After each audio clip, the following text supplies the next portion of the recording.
Good morning and welcome. It's a beautiful Monday morning, the 20th of February. Yes, I forgot one day to, I forgot, which day was that?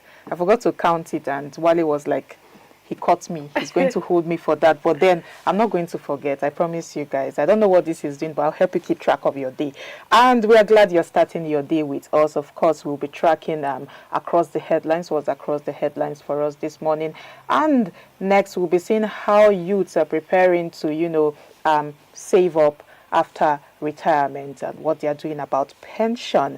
And later on, our senior analyst will join us to dissect better and more, give us his own perspective on that story. And then you also be seeing what's trending. Yes, what's trending in Nigeria today, what's trending on social media, what's trending on, on Twitter. And of course, we'll bring you the latest in the weather forecast. But that's the much we'll be bringing your way. Let's see the headlines we have for you this morning. First of all, NANS protests alleged maltreatment of Nigerian students in India, and Goje distributes 39,370 bags of fertilizer to Gombe farmers. And you'll be seeing that the NSDC Lee Group to establish multi-million-dollar sugar project in Niger State. And lastly, you'll be seeing a story from UniAbuja seeking public help to locate missing 100 level student. But first of all, we'll take a quick break and we'll be back with the show, where the show begins properly. Stay with us.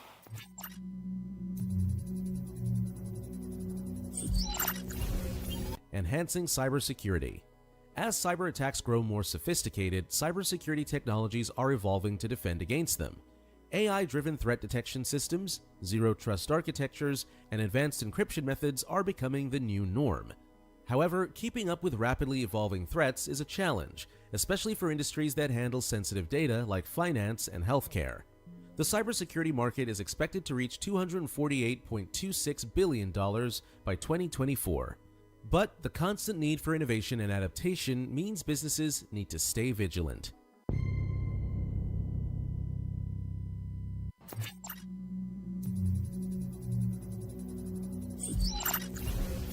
Blockchain technology. Blockchain is most commonly associated with cryptocurrencies like Bitcoin, but its potential goes far beyond that.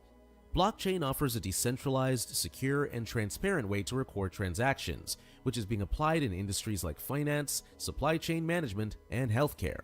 For instance, blockchain can verify the origin of products and supply chains or ensure the integrity of medical records. But blockchain still faces hurdles.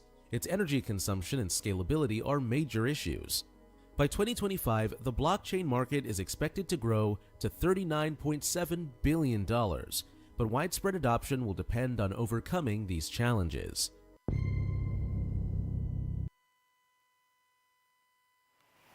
Okay, it's good to have you back. You're still watching the Idea Morning Digest, and yes, Mary was just telling me that we did not introduce ourselves to you all. But, yeah, you know who we are already. But if you are new to the show, if you're a new member of this community, because I call all our audiences community. My name is Cynthia Bassi, and of course I'm with Mary Ojimajo. Yes, thank God it's not missed today. Let's see the first story we have here. Members of the National Association of Nigerian Students yesterday gathered outside the Indian High Commission in Abuja, expressing concern over what they described as alarming reports of inhuman treatment of Nigerian studying in India. Addressing journalists during the demonstration, NANS Vice President, Special Duties, Comrade Abubakar Malawa, said the protest was not an attack on India, but a call for justice, transparency, and equal treatment for Nigerian citizens abroad. According to the association, several Nigerian students, particularly in the city of Mumbai, have reported cases of profiling, visa difficulties, and discriminatory practices. NANS alleged that affected students and Nigerian business owners have faced challenges renewing visas, arrests linked to immigration status, denial of accommodation based on nationality, closure of Nigerian-owned shops, and in some cases, forceful entry into residencies and detention under degrading conditions.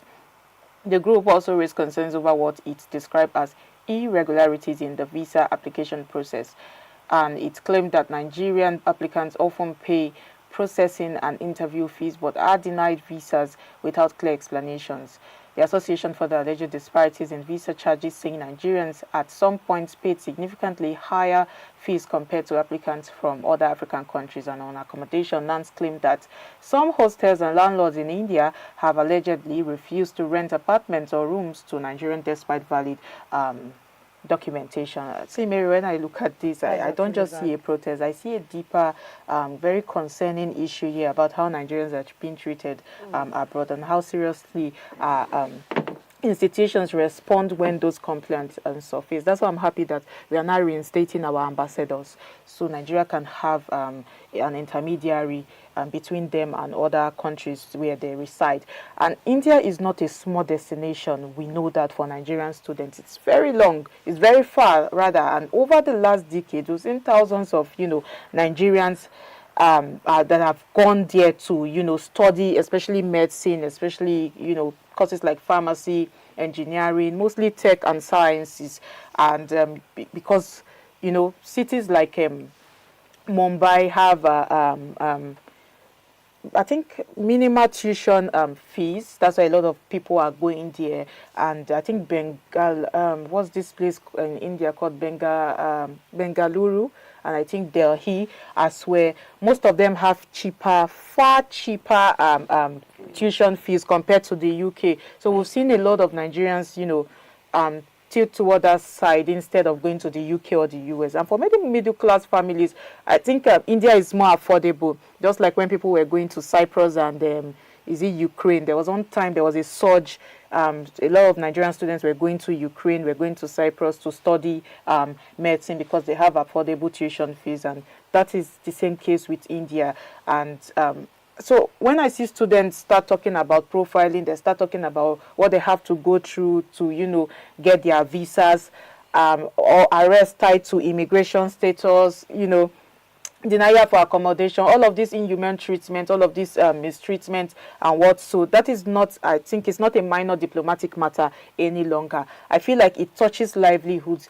It touches on our reputation and the reputation of India as well, and the safety of young people whose parents may have labored so much to send their children out of this school, so just so they can get a good life. Some have borrowed loans, some have, collected from where they have not even finished paying from to send children abroad, and then they begin to hear things like this. Now, if we want to be honest, every country enforces immigration rules. Every country have their own immigration rules. But if a student overstays or violates visa terms, the law should apply in that case, not the other way around. So I just see what NANS is raising goes beyond the enforcement at this point in time. It's about consistency and transparency. And if Nigerians are paying visa processing and interview fees and then getting blanket rejections without clear reasons, I just feel like that creates, there's a suspicious motive behind that. And if there are differences in visa charges between Nigerians and other people from other applicants from other African countries, I think that also raises questions about fairness.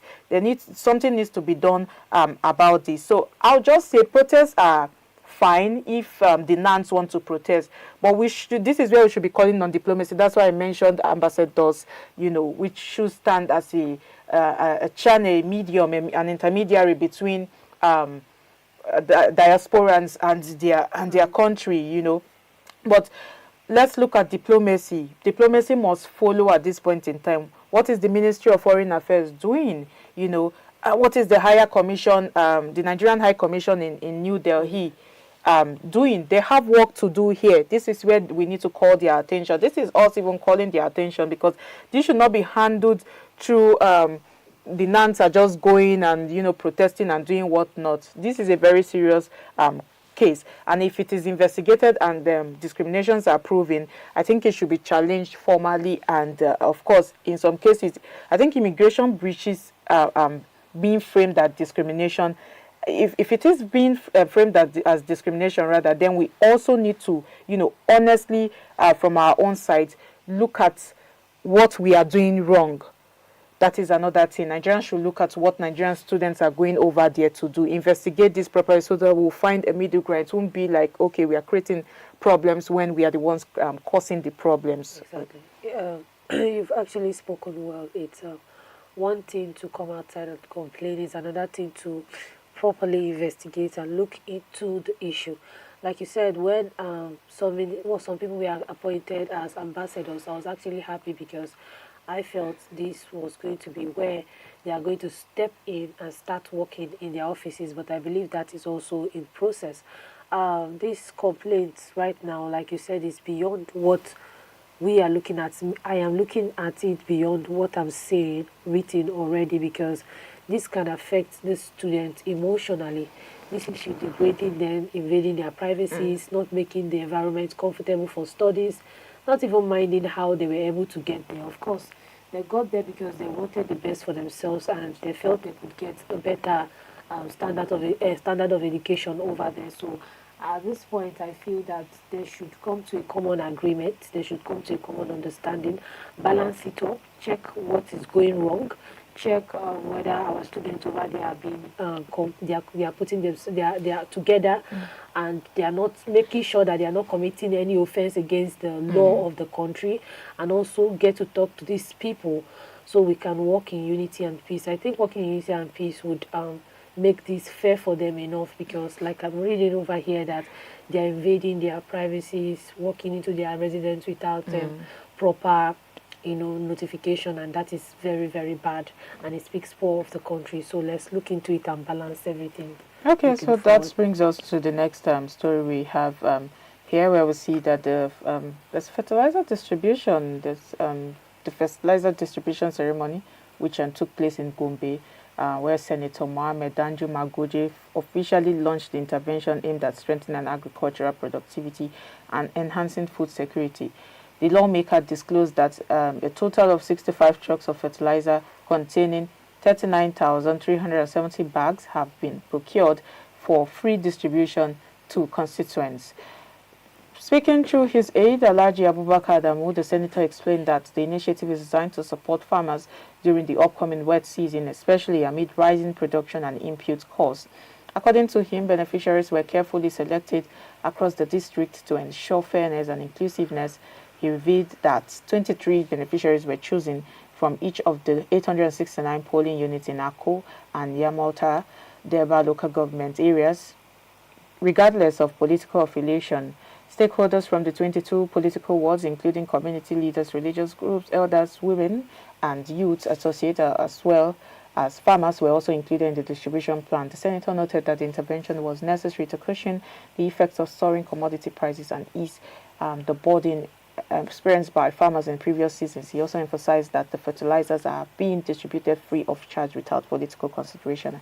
Wow. Agriculture is very important. We know that. Yes. We cannot deny that. And agriculture in Nigeria is not a theory, it's a means of survival, whether we like it or not. And seeing over 70% of rural households being involved in farming in one form or the other, something needs to be done about it, and that is the step that that is being taken here, because fertilizer prices have risen.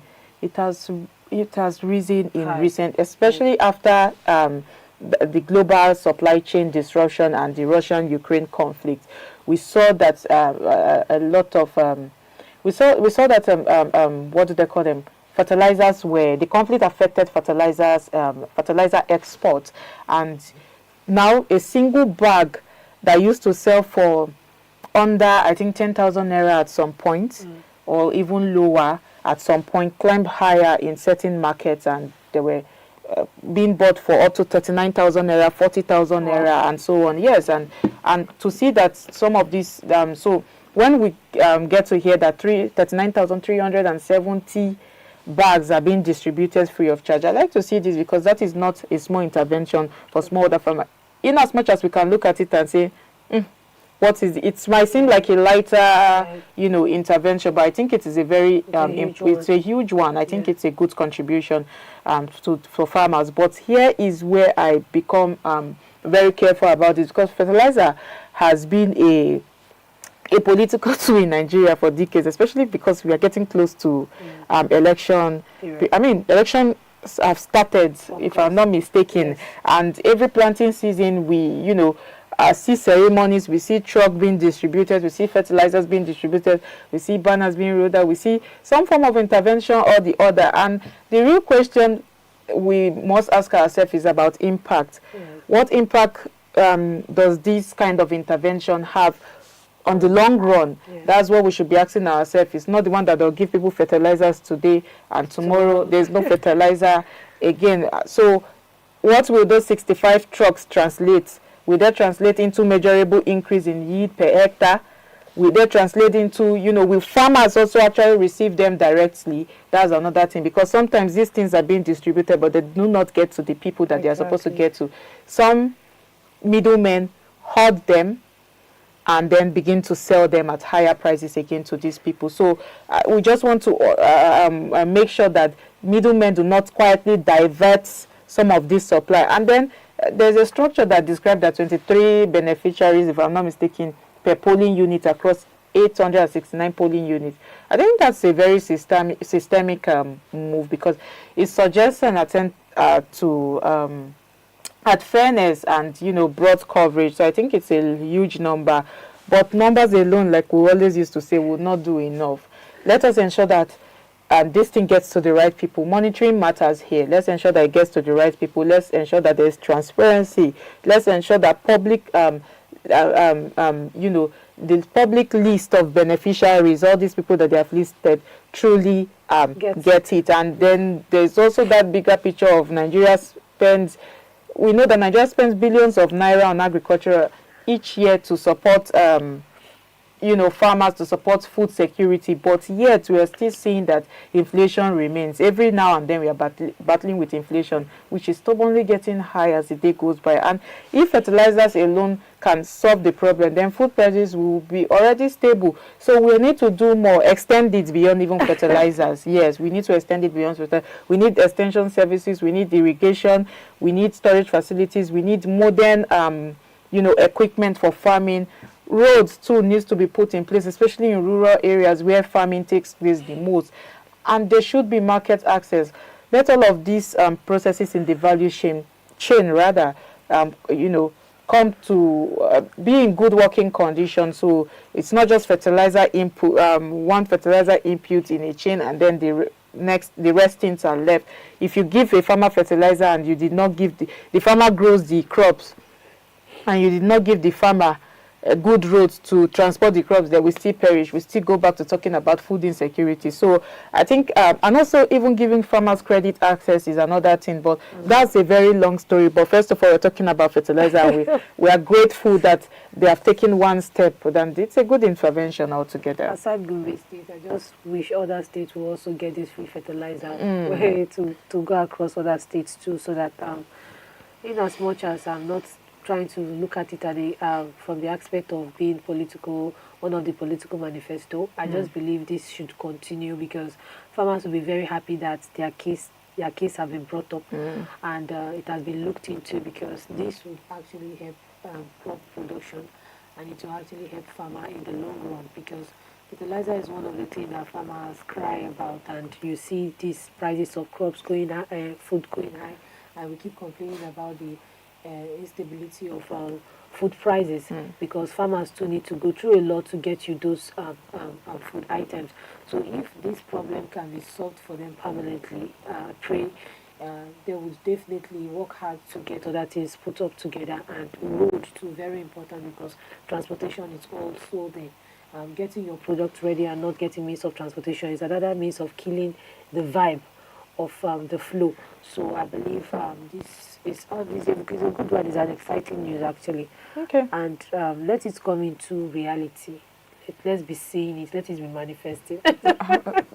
That's seeing. I'll take that. I'll hold on to that continuity. Yeah, let's be seeing it. Because we don't want to see it just now. Yes. And then not see it later. Fertilizers are not needed just now, and later they won't get anything. But then let's see the next story we have here. The assurance was given during a meeting at the government.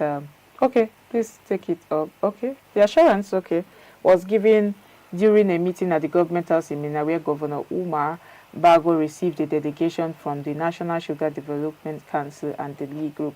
The delegation was led by the Executive Secretary and Chief Executive Officer of the NSDC, Mr. Kamar Bakrin, alongside officials of the League Group, owners of GNAL Sugar. Speaking during the meeting, Governor Bago expressed optimism about the proposed investment, urging the group to select any suitable land within the state for the establishment of the multi-million-dollar sugar production project. According to the governor, Niger State possesses vast arable land, abundant water resources, and the political will required to support large-scale agricultural investment. He emphasized that the state government is ready to collaborate closely with credible investors to grow the economy and create employment opportunities. The NSDC delegation described the visit as part of ongoing efforts to attract strategic investment into Nigeria's sugar sector. Beautiful news, I think, because first of all, tracing data, we see that Nigeria consumes up to 1.5 to 7.7. What am I saying? Up to 1.5 to 1.7 million metric tons of sugar every year. Yet it's sad that we still have to rely on what do they call the imports or partially refined raw sugar. It is very sad.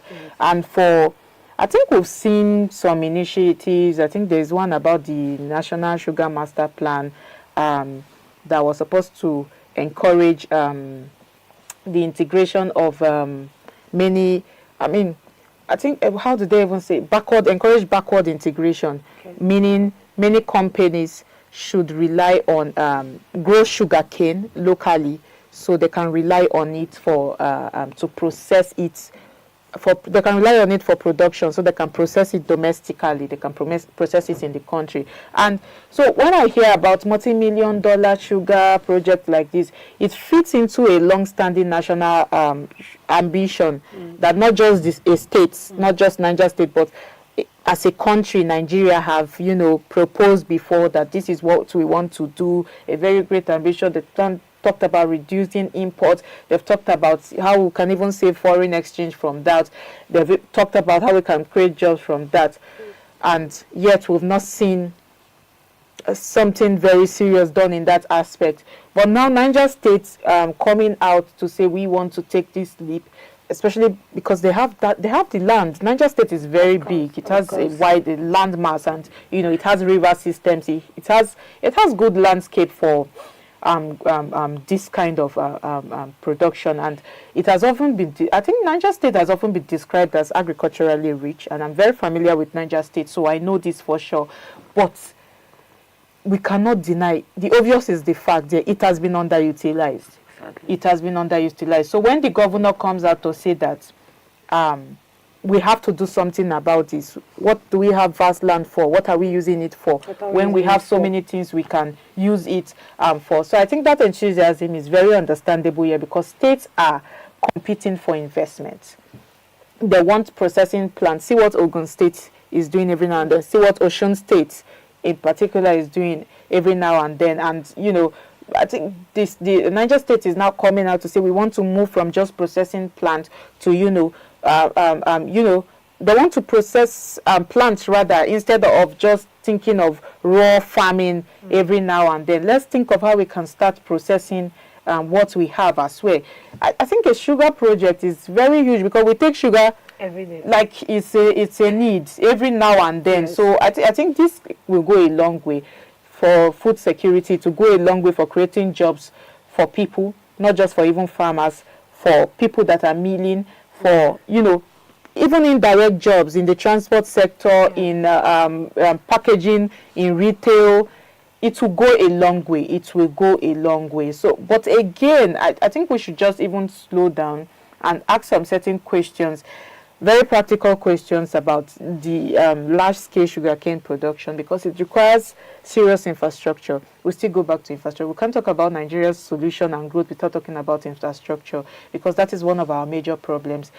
Do we have the irrigation system? How are we planning to put that in place? How is Niger State planning to put that in place? We're still battling with stable electricity supply. Exactly. For that processing we are talking about. We're still battling with roads, bad roads. We're still battling with a whole lot of things. Even truck drivers, we're still battling with them. it was last year that one of this celebrity from Big Brother Niger sisters got, and we saw many cases like that, and we saw some people in the hospital that had the same case before FINA came out and talked about sister. How are we doing well with ensuring that we educate drivers? We are not just carrying anybody to start driving trucks. So all of this needs to be, it's a lot, but I believe that if we put the right structure in place, if we put the right structure in place, both technically and any of the know-how, we will get this right up, because we've seen all of this kind of initiative. We've seen this happen in different parts of Africa, and we've seen large agro projects like this, but sometimes farmers will get displaced, especially small scale farmers. They will get displaced if not handled carefully, if not integrated into the system properly. And also seeing what the NSDC has been pushing for, which is self-sufficiency for a very long time. I think progress is being made gradually with this, and we like to see things like this, because a win for Niger State is not just a win for Niger State, it's a win for the world. It's a win for Nigeria. It's an exciting one. It's a good one there. The assurance giving is actually a nice one. But like you said, we should work on our structure, because I would not only talk about the news here, I would talk about the structure now, especially our roads. If you want to put all these things in place, you first of all work with what is around it, what can limit it, what can stop it, what can spoil it. That is what I was expecting them to look at. First things first, before bringing all these things to place. Because if you want to put this structure right now, you have all these limitations that it will meet, and it might hinder, it might stop. So I think at this point, they should first of all, like you said, take a pause, rewind back, and try to fix all these problems. In as much as this is a good news and it's going to create massive employment, because many people are out there looking for jobs, and this is one of the means for them to get one. In as much as we're looking forward to that, we should also look at our roads, most especially because these things involve transportation also, and the transportation is very, very needed and important. If they can take a pause and fix all these loopholes before coming back to start that structure, it's a nice one, and it's a good news. Okay, let's see the last story we have here. The missing student has been found, has been identified rather, as Sadiya Usman, a 100-level student in the Department of Accounting. A statement signed by the Acting Director of Information and University Relations, Dr. Habib Yakub. The university disclosed that Sadiya was reported missing after leaving her residence at Katangora Estate in Gwagwalada at approximately 8 a.m. on Tuesday, February 18, 2026. She was said to be heading to the university's main campus to sit for her CBT examination GST 111, but has not been seen since. According to the statement, a report filed by her guardian indicated that all efforts to contact her have been unsuccessful, as her phone lines remains unreachable and her whereabouts unknown. The university management says it has activated internal safety procedures and is collaborating closely with relevant security agencies to locate the student.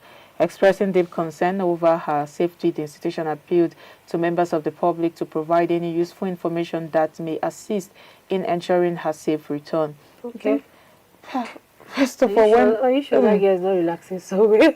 Are you sure? Because I this is my alma mater. Yeah. So I mean, we are familiar with this place, and especially if you know how it is to transport from Gwagwalada to the main campus, then you know that every day when you leave your house, you are scared of so many things. Exactly. First off, you are scared of. First off, you have to, let me even start with the first thing is that you have to wake up very early. So you don't have to struggle shuttle. Exactly. Then you go to school early, and waking up as early as, not even waking up, getting ready, and you're already out as early as 6. Yes. Sometimes when the day is still dark, 4. It's very risky. Yeah. As early as 4, 5 is very risky. Very. First of all. Then you come out, you try not to miss shuttle or be involved in different struggles, so you just want to meet up, or you want to meet up with lecture. And then you know the drive is very long, all the way from Gwagwalada to main campus. to main campus. So I can, there are so many things here I want to say, so many things, but I know time will not permit us because, like I said, this is my alma mater. So I have been, alma mater, I've been through this struggle before. Yeah, that's true. Always finding a way to transport myself all the way from Gwagwalada. Yeah. To main campus. Main campus is at Giri Airport Road. Exactly. So you can imagine the distance all the way from Gwagwalada to there. And students do this every now and then just because there are not enough hostels. Yes. I think me and somebody were talking yesterday, a student from that school just graduated. We're talking about, she was thanking God she has graduated. So we're talking about all the struggles, we're just reminiscing and all of those things. And we're talking about how it is hard for you to transport yourself. Let's leave money aside now. There are not enough hostels, of course, in the campus, so students do not have to. So I'm just talking about safety on the road first of all before I even get, because when a young student like this, let's go back to the main matter, you know, goes missing on her way to write an examination, I think it strikes a nerve. It's a serious matter because university should be among the safest spaces in any society. They are meant to be learning environment. Not place of anxiety. And I lived with this. Most students lived with this anxiety, yes, especially if you are familiar with the University of Abuja. Most students live with this anxiety, which I've just stated. Transporting yourself to school. How are you going to get to school early? Even if you want to stay in school, no hostels. Sometimes there are hostels, but middlemen still find their way again to extort students. Exactly. People pay higher than what they are supposed to pay. Exactly. And if you don't, there's this point in time, people have to start wait when everybody is at least so you can click it to get hostels. Exactly. I mean, for people who stayed in the hostel, I've seen them struggled with this. And so I think the fact that the university has activated internal safety procedures and is working with security agencies is very important. But we must confront the broader issue here. That student safety in and around the campus is very important. And this is not just peculiar to University of Abuja. All other campuses in Nigeria. Yeah. Many federal universities are located in semi-urban areas, in peri-urban areas. We know where University of Abuja main campus is located. Of course. It's in the middle of, if not that, the military barracks, but yes, around. how much can they do? They have their own business, Yeah. you know. There's a whole lot of things. On that same road, students will be involved in accidents. On that same road, several times. Students are running not to, run to classes late. They have jumped barricades. They have done different barricades. I think this time zone is very strong and they have not brought it down, but they're still finding way to cross those barricades. But that's aside. I think many, like I was saying, federal universities are located in areas where people are not much there. They are in peri-urban areas, they're in semi-urban areas where even transport systems are very informal. Security patrols are very limited. There is an army barracks just opposite facing the main campus, but there's little to nothing they can do. Like I said, they have their own businesses, and we have to put all of this surveillance infrastructure in place because it's very minimal. It is very minimal. And a 100-level student, this one is just settling in. She's still learning the environment. Be familiar but with the fact that she's coming from Katangora Estate, because that's an estate and it's where people reside. So I'm thinking she may be coming from her family house. So she may be somehow, but they say her guardian. So it means maybe she's coming from another state and then she has to live with her guardian. I don't know what the case may be, but I'm not sure what has happened here because so many times there have been different cases of students being kidnapped on that road. They have rescued, so many times. And I just feel so bad for her. Wherever she is, I just hope I'll go a little religious. God should just please keep her safe. Keep her safe because our hearts are. When I saw this news, my mind was pounding because I can resonate. So this is what This is not even a usual academic day. On the day this thing happened, she was going to write an exam, and that made the disappearance even more troubling for me because, you've prepared for exam, you want to go and write, and then this befall you. First of all, we don't even know if she's still alive. We don't even know. I would just say institutions need to move beyond recreative measures, move beyond all over talk or going on series of strikes that also did that. Think of other things too. Companies should have stronger transport coordination. They should have. I know the University of Abuja have But It's not strong at is all. it enough to, Not you know, even enough. convey students from that far end to Not another two- far end? two- Is two it buses. enough? Not even Is enough. it enough? There's the SANU now. There's the. But is it enough? That's what I am It's not saying. even And enough. it's a whole lot of troubles here. There should be verified shuttles, which I know the school have. There should be emergency response line as well. When things like this go wrong, there should be awareness. I mean, they should do a lot. And at the same time, the public must avoid spreading unverified rumors too. And in this situation, I just feel like misinformation will spread faster than anything. So in case they get any news about, they should let the public know, because I have not been at rest since I saw this news. Yes. Actually, you said everything. University of Abuja is like, it has a lot. Where will I start from? But our prayer is that they get her, they find her, and she should be alive at least, so she can, you know, take her exam some other time. Because, like you said, the security should be looked into. The school security should be looked into. Talking about our hostels, you can't talk enough about that, because it's a lot.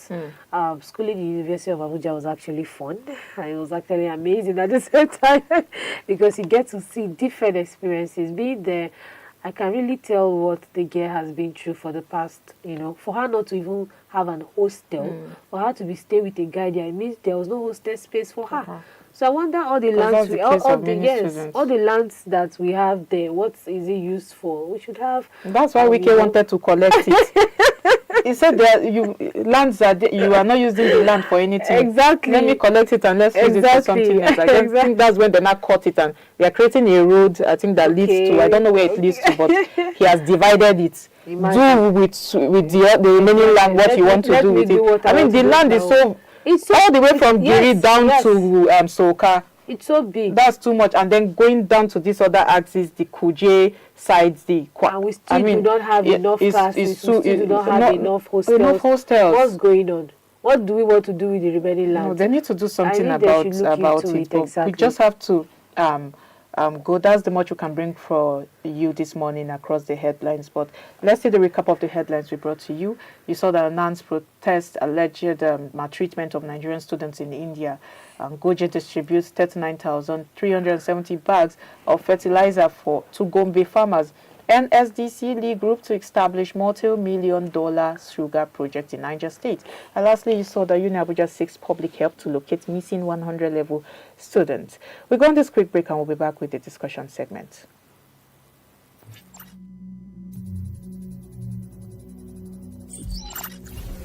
Internet of Things, IoT. The Internet of Things, IoT, is all about creating a connected network of physical devices, from smart refrigerators to industrial sensors that collect and exchange data. IoT applications are driving efficiency in industries like healthcare, manufacturing, and transportation, but security vulnerabilities are a growing issue. With more devices getting connected, cyber attacks targeting IoT systems have surged. Despite these challenges, the IoT market is forecasted to reach $1.6 trillion by 2025, making it a pivotal technology in smart homes, cities, and industrial processes.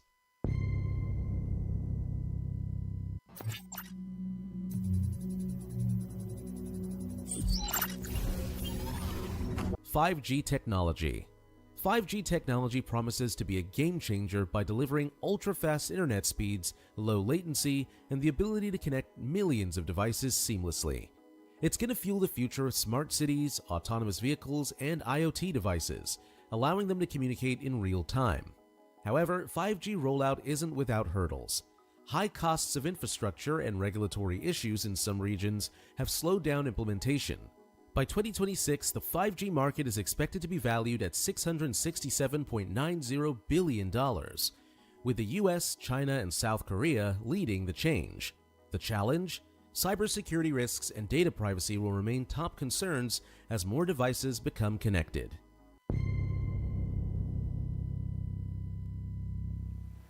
Okay, it's good to have you back, and you're still watching the Idea Morning Digest. And yes, we're still talking about things that concerns youth, the youth-led growth in Nigeria's retirement savings accounts. I think this is a very, very, and I'm emphasizing the very, very, very important discussion. Now, let me share with you what stands out here and most of the shifts, because new figures released by the Pension Fund Operators Association of Nigeria, PENOP, show a significant shift in retirement planning patterns. In the third quarter of 2025, over 74% of newly registered retirement savings accounts were opened by Nigerians under the age of 40. Out of 129,154 new accounts recorded within the period, more than 96,000 were registered by young workers. This trend suggests rising awareness around long-term financial security and growing engagement with Nigeria's contributory pension scheme. At a time when conversations around youth employment, economic stability, and social protection remain central to national development, this data offers an important perspective, and it also raises critical questions about what is driving this early participation. Does it reflect improved confidence in the pension system?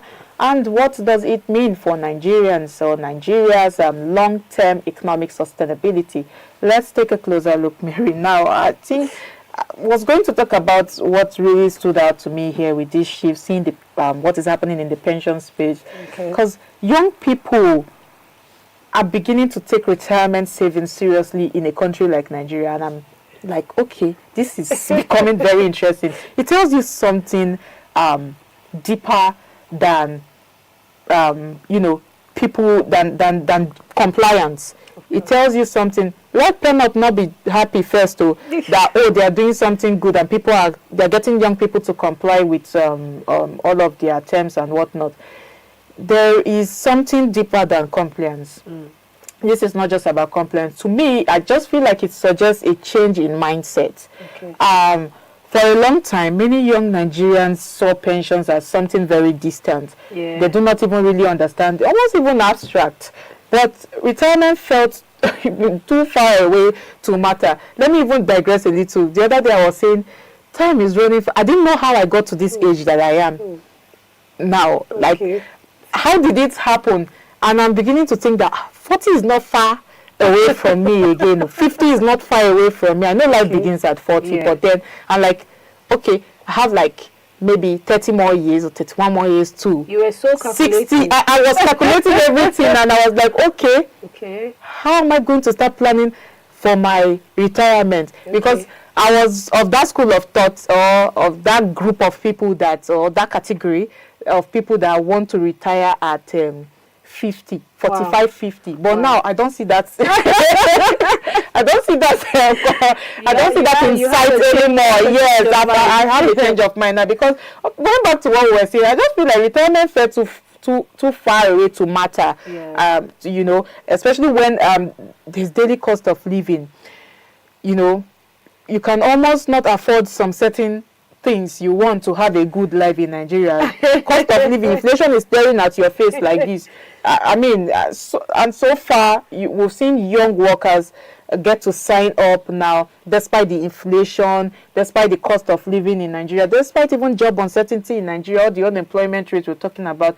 It means the priorities are shifting. And I like to see this. I think part of what we are seeing is exposure. People's mindsets are beginning to change. Financial conversations are no longer limited to, bank halls or government offices. People are making money off social media. People are making money from businesses. And social media has made that discussion about saving, about investment. Every now and then you open your phone, you are hearing, come and save, blah, blah, blah, blah, blah. Your interest will be so. We've got like the piggyverse, Even all of these are fintech companies that have integrated savings into most of their platforms. As you are putting money, you can put something aside. And I even like how they have categorized savings. You will see on most of these platforms, you will see save for rent, save for clothes, save for business, save for medical bills, save for education. You can, they've made it that way. You can choose what you want to save for, and you can save intentionally. And I feel like that is what has been shifting. So social media has helped with this part about savings, about investment, and also about long-term planning. The other day I was sharing with I stumbled on something on social media, and I think the man talking was a financial advisor, and he was like, we should start thinking, I've been hearing this too often these days, we should start thinking about generational wealth and how to build generational wealth. We are not just talking about you and your family. You and your family can choose to build generational wealth. You and your friends can choose to build generational wealth. He was particular about friends coming together, save money, and, you know, save some certain amount of money. As according to him, 50,000 naira is low as 50,000 naira. Me, I can't say the same. As low as 50,000 naira, you can save. And if you people come together at one point in time, you people will buy land with the first savings. You save, you build some certain things, investment, maybe a party hall. People will come and rent, or maybe houses. You save, you build houses. People will come and rent, and that they'll come a time that none of you in that friends group will be poor. I was just thinking, my mind traveled back to now waiting you they save. Now how did they say now waiting you they save, now they save. I was just thinking in Nigeria, I've tried saving, but I'll not expose my secret. Let me go back to what I'm saving for. You know, I think all of these things, social media has done good in this aspect, because young professionals are not talking about mutual funds. People are not talking about stocks. People are not talking about side businesses, you know, how to invest. So pension now is quietly entering the same conversation, because when you're talking about financial management, talking about all of these things, pension must somehow enter the conversation, because what are you building for? You are building for the future. So pension must surely enter that conversation. It's not because it is exciting. It is because it feels necessary. It feels necessary at this point in time, especially now that you turn and you look here and look here. There's this whole trend about you there for yourself, or like nobody is for you, or something like that. But there's also the reality that trust in former family, you know, there's that trust in former family safety nets, if I want to even put it that way, is not what used to be compared to, you know, before.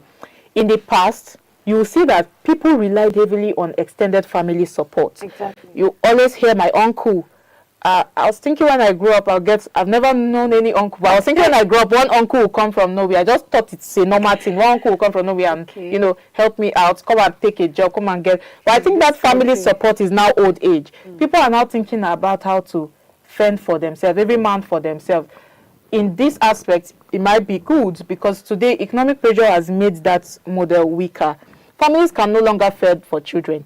So everybody is facing life on their own. Everybody is going out there. I'm not saying that it's good completely, because I'm seeing young children get to work when they are not supposed to work, and it makes them live up to some certain expectations that pushes them to illegitimate activities, which is not also advisable. So I just feel like young people are watching older relatives struggle. We've watched our parents' generation, grandparents' generation struggle, and we are saying most of them do not even have a structured retirement plan. It was Obasanjo's time that made some civil servants get houses and were able to own cars. Civil servants before will retire and they will not have houses to their name. They won't even like to be a civil, like they won't own anything to their names. But I think it was during Obasanjo's time, he brought some cars where civil servants paid instrumentally, even houses.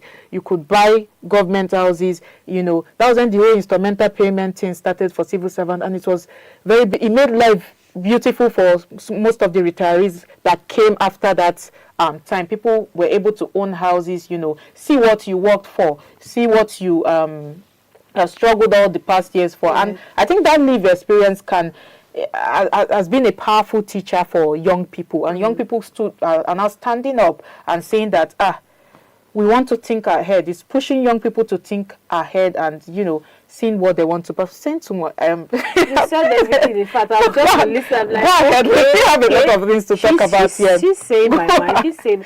I think I'm just so passionate about it because we're young people and we're thinking about our future. That's true. Thinking about the future, talking about the future. I do not believe in pension in Nigeria. I do not believe in it at all, because the way the country is going, if you do not have plan B, then you're equal to paralyzing financially. Completely. I mean completely. Okay. Because I would not say that I'm having a plan of retirement at so age. Not in this country. This country somehow do not have long-term plan for anybody. not even short-term plan. In fact, there's no plan at all. So you have to work your way through by doing something. Even if you're having a white-collar job, you have to have what is called a side hustle. Because at the end of the day, if you check it, that is not even helping you at all. Especially when you have family. In this country, you don't want to go on long queues to wait for your pension. With what is happening right now, anything can change at any time. If within 24 hours or less than 24 hours, a bill can be passed very quick about electoral what have you. So if that can happen, just have it in mind that anything can happen at any time. It's not a time to sit and relax and start counting and start. This country is not looking like it has planned for its citizens. So you have to walk your way. You have to walk. Are you saying young people should not register for the? I'm not discouraging the pension. I'm not register for pension. No, I'm not discouraging. I'm saying my own side now. I'm saying my own opinion right now. That I wouldn't want to, because there's nothing exciting to me about this at all, because I've gone through it. I'm like, okay, that's their choice, but for me, I don't think, because when you try to work with this country, it drags you back. And you need to sit down and start recalculating and start rethinking.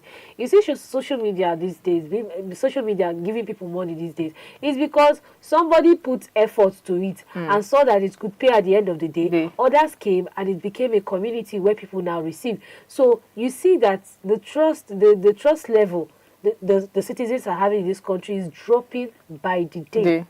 And you will not be surprised that you wake up one morning and discover that most people that are even going for that to register are no longer registering, because anything can come up at any time. I'm not saying Nigeria cannot be better, but I am saying that they should put more effort in doing practical things for us to see and know that this is yielding results. Don't just put it on papers. Don't just bring it on social media, but let it be active. Let's see results, at least at the end of the day. Not changing your mouth, just like what is happening in the House of Assembly. Something will happen today. Tomorrow they will say it's not like that. We're not stable and we're not consistent. So if you're following that road, your life too will be shaking, and at the end of the day you might not get anything in return. And that's not the plan anybody has for themselves. You see young people, like you said, going into, as in doing things they're not supposed to do at their age. A child of 10 hawking, what am I saying, 10, 5? A child of 5 hawking the street because the parents cannot provide. And most times when you check these children, their parents are actually educated.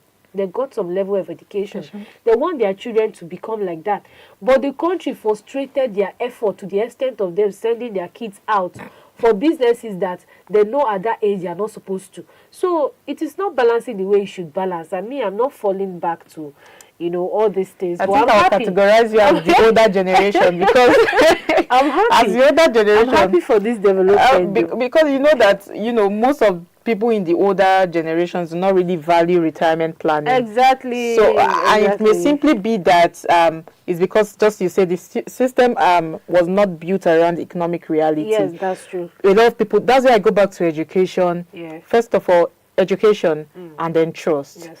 Because from what you've just said, it's because, first of all, a lot of people do not understand what planning for retirement, especially from your younger age, would do for you. And secondly, that trust, we have lost all hope. That hope you used to preach. Have little hope. We have lost all hope. We do not trust in the system. So you are like, what's there for me even if I, hop on this? But I just feel like we have to look at the bigger picture here, because most of these macro pension initiatives, they were introduced to address our economic reality gaps, because but like I said, that awareness is limited.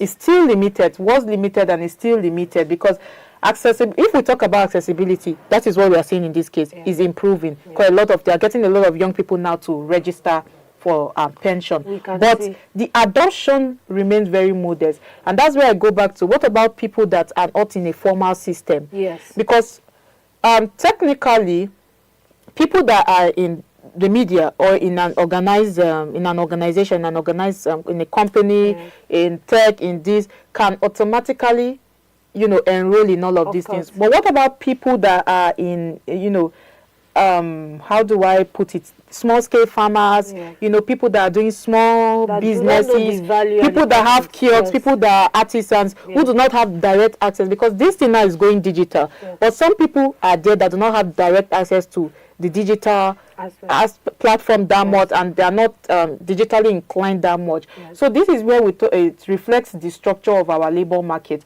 How are we planning to, you know, bring these? But I think we'll be asking all of these questions to our analysts. But I'm just thinking of how are we planning to, you know, make sure that everybody is captured under these formal payroll systems. Talking of those who are in the informal sector and those who are in the formal sector, especially those who are in the informal sector. How do we get them to be captured in this payroll system?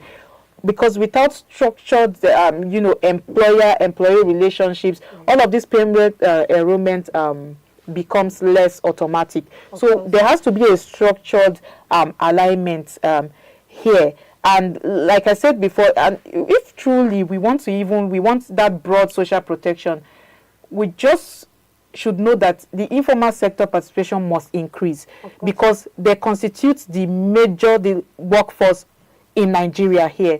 Most people in Nigeria are businessmen and women. Of course. A lot of people are there jobs in government offices. There are no jobs in the formal sector. So yes, a lot of people even people in the formal sector have businesses. So a lot of people are in the informal sector. You just have to have a business. In Nigeria, yes. So we have to ensure that the informal sector is, you know, catered for, participation with the informal sector increases. Otherwise, I just feel like we'll just be building a pension system that mainly is reserved for people in formal and middle class, people in formal working sectors. And this other set of people would exactly, because if you are working in a formal sector, your office management might bring it to you and say everybody needs to register. In short, they'll do it for everybody automatically. Most civil servants are already in that payroll. And it's a normal thing. You get. At the end of the day. But what about the people that constitute the major workforce in the country? That are contributing, because all of these things will contribute to our economy. It helps to build that, what do they call them? Nigeria's, is it euro? All of those, our bonds, it also generates money. Yes, back to the country, because the government uses all of these funds to invest in government bonds, invest in some treasury bills. They also use it to invest in, I think, equities as well. And help some other infrastructure-related instruments as well. So I just feel like when young people contribute to, when young people contributions comes in, the assets will become stronger, because young people constitute the major population of this country, and they're the strongest workforce at this point in time, because they are. What's this influencer? He said that one influencer that came to Nigeria is strong and healthy. I wanted to use that one because most of them are strong and, that is strong and healthy. So most Nigerian youths, we have so many young people, and young people are strong, and healthy. So in that case, if they are registering to be on this pension payroll or whatnot, investment system, or what do they call it, the PENUP, I think it's going to help build a stronger assets. Assets in the country is going to become stronger, and that creates room for long-term investment too, that can support all of the roads we are talking about, different projects we are talking about, housing, financing housing, and generally the capital markets, but at the end of the day, we just have to make sure that we structure it properly and align it properly. But then we have to go on this break, and after that, we'll have our senior in-house analyst, Chris Ejiofor, come join us. Let's talk a little more about this from the old people. Augmented Connected Workforce. The Augmented Connected Workforce leverages remote collaboration tools, AI insights, and wearable devices to enhance productivity. This trend is especially relevant in the era of hybrid work models where teams need to collaborate from different locations. Tools like Zoom and Microsoft Teams have become essential for communication, while wearable tech monitors worker health and safety. However, companies must balance employee privacy with performance tracking to avoid ethical concerns. The workforce management tools market is forecasted to grow to $9.3 billion by 2026.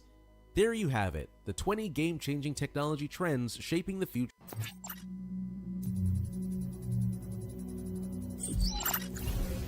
Enhancing cybersecurity.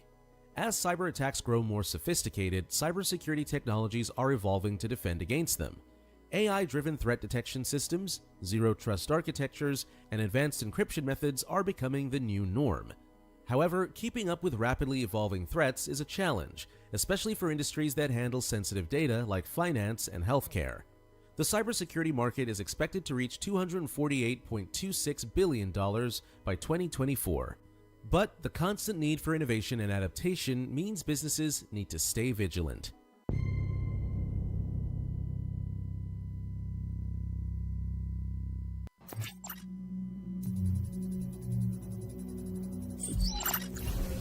Human augmentation.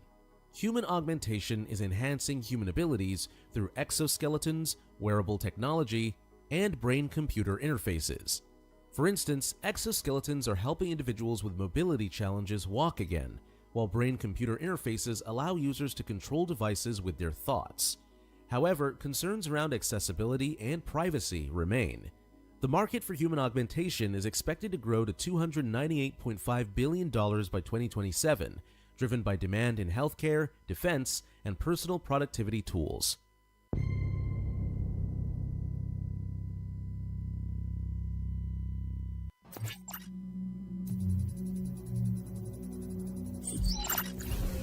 Industry cloud platforms. Industry cloud platforms offer tailored solutions for specific industries such as healthcare, finance, and manufacturing. These platforms provide specialized tools to meet regulatory compliance requirements while boosting operational efficiency. For example, healthcare cloud platforms streamline patient data management and support care coordination. However, the challenge lies in ensuring data security and interoperability between platforms. The market for industry cloud platforms is expected to reach $83 billion by 2025.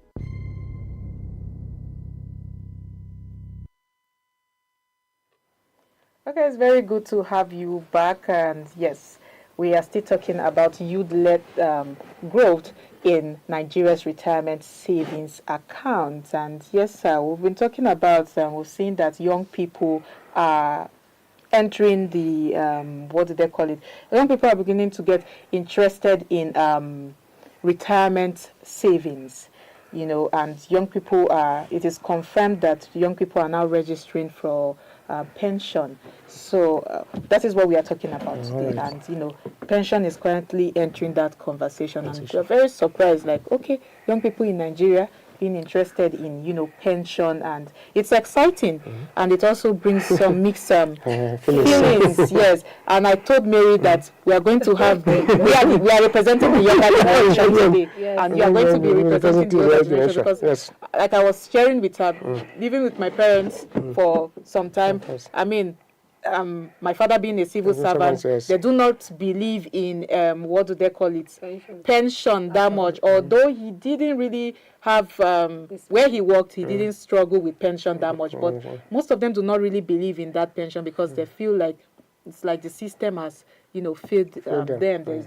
That trust is not there. But we're very surprised that okay, young people are now rushing to, you know, register for this pension system, to enter the pension is it, how do they call it, open retirement fund. Savings account now. And it's very interesting to see. From my own end, I'm seeing it as accessibility. We are getting more accessibility, but are we sure that it is going to, you know, meet up with people's expectations? Are we sure that it will not just end up being something that just came into the system and then it will now fade? What do you think generally about young people being interested in, you know, saving for retirement now? The young people savings towards retirement. It's a good idea. That's if. I use the word if, because for what I know, that's what we call a pension fund administration, which is a PFA. We have been managing such things since the time of, I think, Obasanjo, who introduced it. You know, so most of those things were copied from the civilized world, and South Africa has been practicing it, and it's working well for them. But the idea of young people entering, for what I saw, how many young people are fully employed when it comes to that now? because then for the administrators to register you first, you must be gainfully employed, and they are sure of committance in terms of deduction for such things, understand? So it's called that most private organizations are not even involved in it, in the sense that because they are trying to shy away from the conditions set up for that. But by law, every establishment that is 15, you have 15 employees and above must register. Some must register their staffs for deduction towards that pension scheme. But because that most people understand, they shy away from it because of the implications. Implication in the sense that I've seen people who, after the end of retirement, or one way or the other, because then you must have worked for 10 years before you're eligible for a refund or commit your money into the system. Because some people, out of maybe being incapacitated or one way or the other, or having issues, eventually opt out. Even when they have reached the maximum of 10 years and above, they are not paid. They lost all those deductions for their pension scheme. So if, for me, I think it works with people in the federal sector, more of. So you are forced to register, especially now that that's what they call under IPPIS scheme. I mean, automatically you are part of any of the funding, pension fund administration. So in that, you'll be compelled to save towards your retirement. And then it was 7%, later increased to about 13% of deductions for that period, after which you are given and then pull you into what they call the pool system, which is either you are for annuity or for the others, which is annuity and the pension annuity, which is the one they give you 50%, or the one you put 75%. 75 you use 35%. The other one is put to the government, whereby you are paid for life with that particular whatever has remained of the system. And most of them now put into what you call that's they go to stock and make sure they buy a stock that can sustain you for life while you are being paid in the system. So for young people to have embraced it, it's a good idea. But then honestly, the administrators must make sure that they are not disappointed. That's the truth. Because those who are doing it are more or less compelled to do it by the system. Compared to do it by the system. Okay, we'll come back to that. Okay. Let's know what you really mean. But then I just there's this other side we must not ignore. There was seen that a significant percentage of Nigerians who work in the informal sector, rather, like the artisans, like craftsmen, all of those small traders, transport operators and the rest, all of those small-scale farmers as well. Many of them are not captured under this formal payroll system. And you mentioned that it's going to favor mostly people in the formal system. So without this structure laid down for them, how do you think this is going to, this pension enrollment, how will it become, how should I put it, less automatic? How do we ensure that we capture everybody, or it is just meant for people in the formal working system? No, it should not be for people in the formal working system. It should have the informal sector too more captured. In the sense, because there are people who are doing good in their own private business who may wish to see it as a part of saving system for themselves, in a sense, without being compelled to do that. But then it depends on the structure, how everything is structured. If it's structured so that people will come and, in a sense, just like a thrift system, whereby you say, okay, maybe deduct my money twice, or I will come to the office and come and be paying, mostly, because in the other formal sector is deduct from stocks. Deduction is from stocks.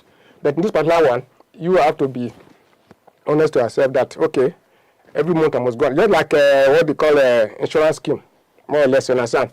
You must be dedicated to it by making sure that you go to pay it, because there is no way for them to get their money out from you understand. So that's why it is more or less an informal system. But then, if there's anything enticing there, it depends on what government wants to do. Because government wants to use it to more or less to increase their bond and whatever, you understand. So if government wants to use it to what to call mop up the cash in the system, by maybe looking for a way of, maybe depending on maybe some of them can collect loan and use this system to do off loan. And at the end of the day, it's got these people that is under the system that are going to suffer. Exactly. So so that's it.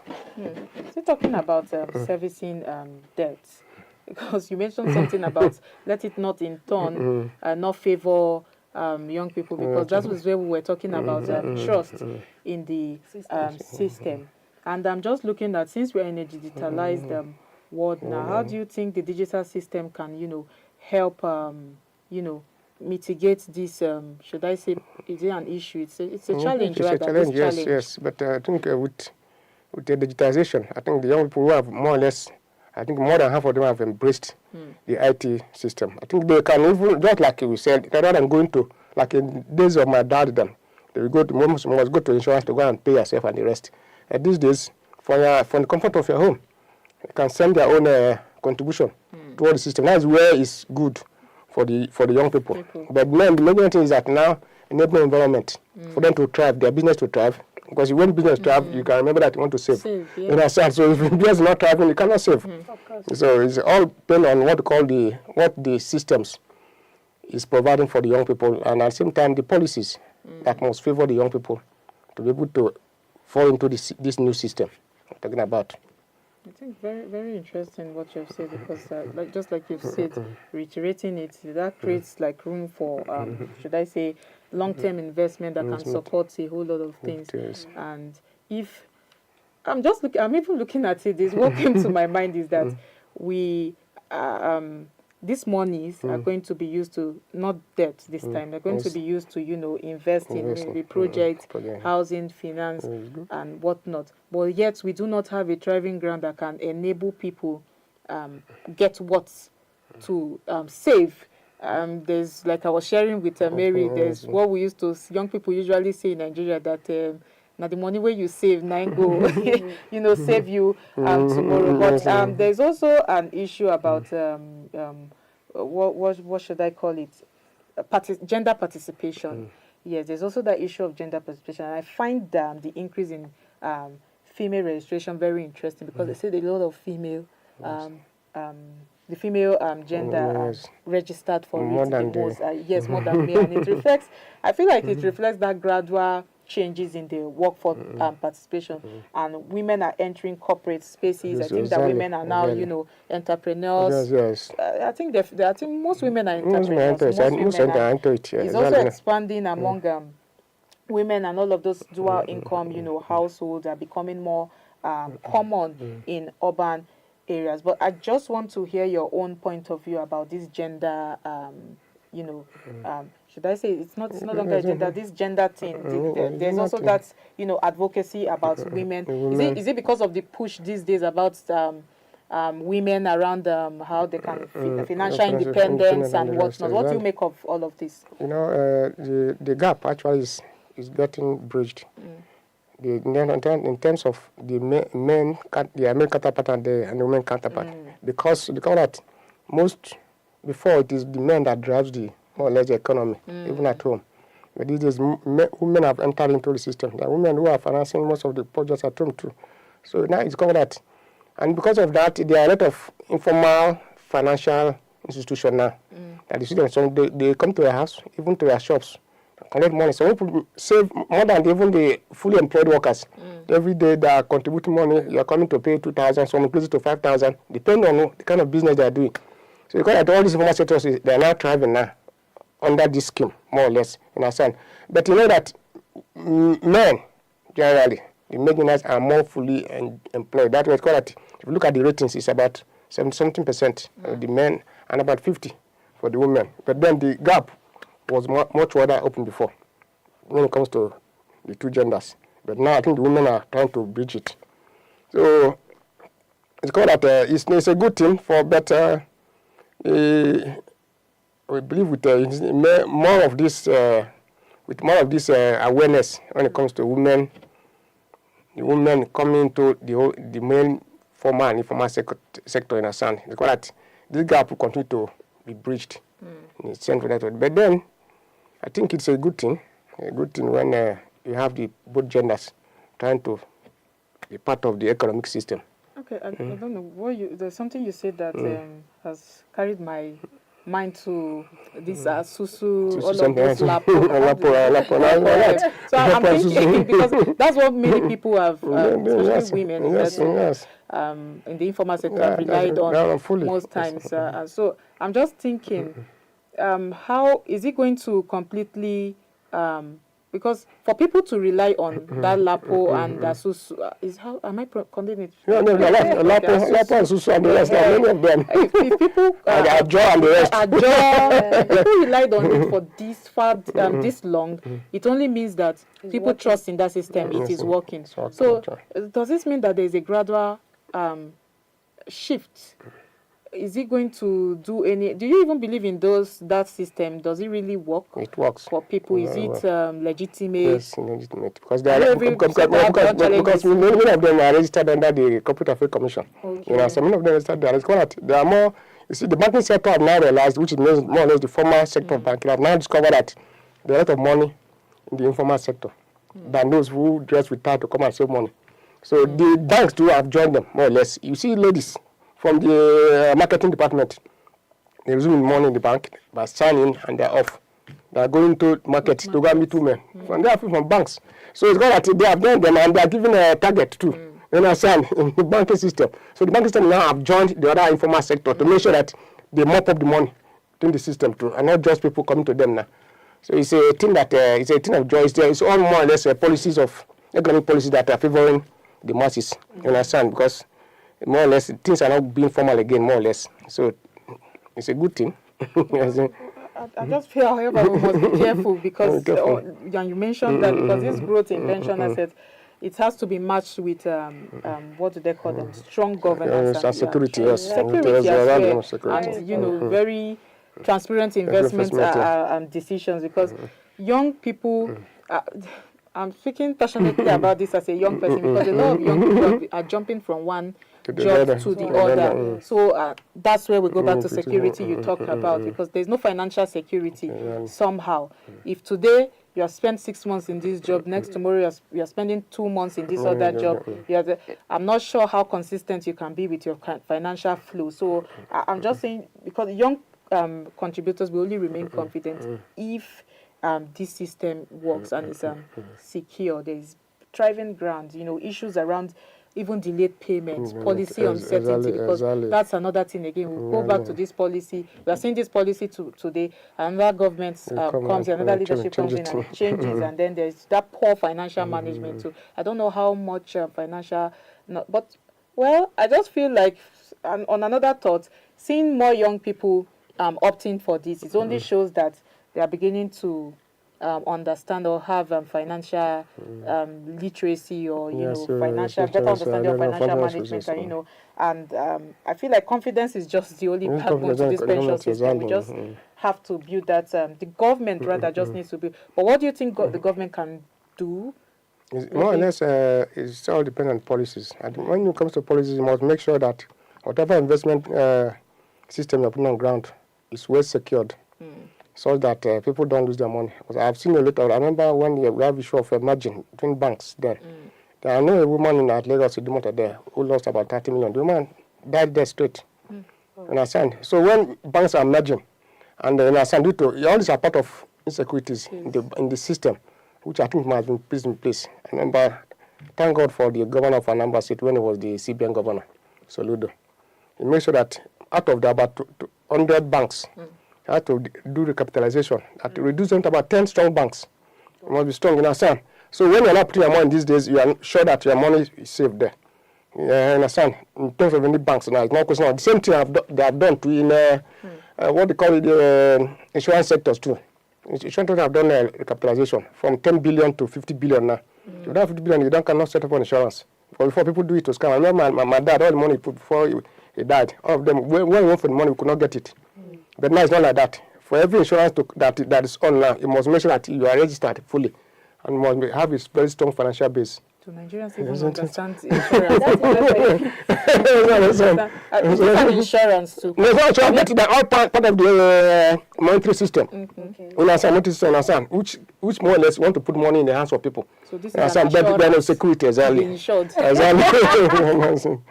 Okay, we've said a whole lot here, but we thank you, sir. Thank you for your input. We've had Chris Ejiofor, our senior in-house analyst here on Idea TV, and this is still the Idea Morning Digest. But we'll go on this quick break, and when we are back, we bring you what's trending.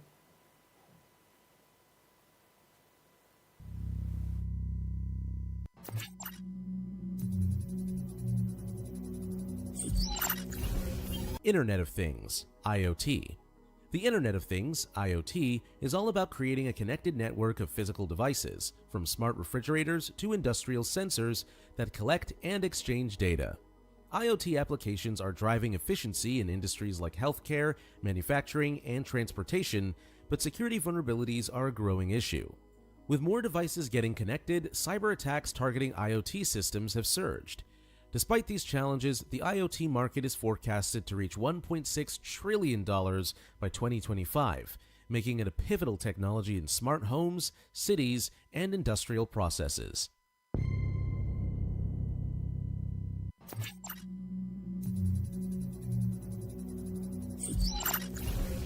Quantum computing. Quantum computing is still in its infancy, but has the potential to revolutionize industries that require massive computational power. Unlike traditional computers, quantum computers use quantum bits, or qubits, which can process a vast number of possibilities simultaneously. This makes quantum computing particularly valuable for solving complex problems in drug discovery, cryptography, and optimization. However, the technology is still experimental, and practical applications are limited by issues like error rates and stability.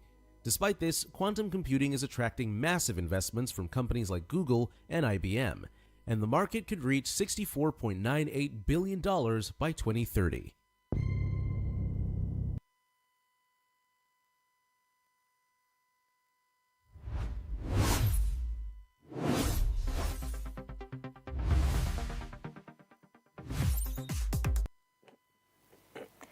Welcome back. It's still the Idea Morning Digest, and now it's what's trending. Let's talk about the stories we've seen and trending on the internet. Let's see them beyond the headlines. And the first story we'll be bringing your way is that online debate reignites Nigerian political divide, and Ramadan relief video sparks backlash amid economic strain, and then AKWA-IBOM PUPILS learn on bare foot. And now, let's see the first story. A viral podcast clip from the K Hikers Club has sparked a heated national debate today, reopening the political rifts of the 2023 general election. During a segment titled City Boy versus Village Boy, our guests argued that President Bola Tinubu's strict decision-making makes him a superior politician, while dismissing Peter Obi as a strategist lacking the grit for Nigerian politics. The comments immediately triggered a backlash from supporters of the Labour Party known as Obedience, who labeled the remarks as tribalistic and out of touch. Critics pointed to the daily realities of high food prices and persistent power outages as a counter-argument to the president's effectiveness. Despite the friction, the latest economic data for January 2026 shows inflation has eased to 15.1%. However, this online clash serves as a stark reminder that tribal and political tensions remain high as the country begins to look towards the 2027 election. Let's see the video quickly. Obi is copy. And that's because he lacks strategy. I don't like talking about politics, and I'm not very versed in politics like that. But this particular one, I will talk. If you know that your heart is so pure and you're a child of God, don't go into politics.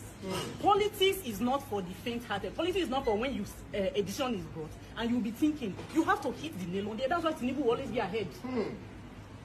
All my years on earth, Tinubu is one, I don't know how to classify him, but he's a very good politician.